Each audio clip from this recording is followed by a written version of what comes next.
இஞ்சி பூண்டு கொத்தமல்லி புதினா பச்சை மிளகாய் எல்லாமே போட்டாச்சு. தயிர்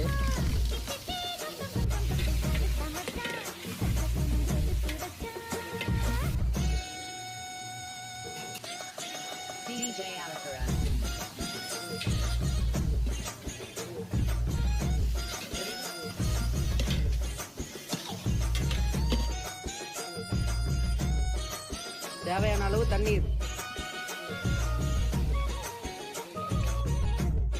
சால்ட், அதனால தண்ணி விட்டாச்சு. இப்போ வந்து கொஞ்ச நேரம் டம் ஆகிற வரைக்கும் அதை விட்டுறணும். நல்லா மசாலா ஜூஸ் ஆகிற அளவுக்கு. மசாலா நல்லா ஜூஸ் ஆயிடுச்சு. இப்போ சிக்கனை போட்டுடலாம்.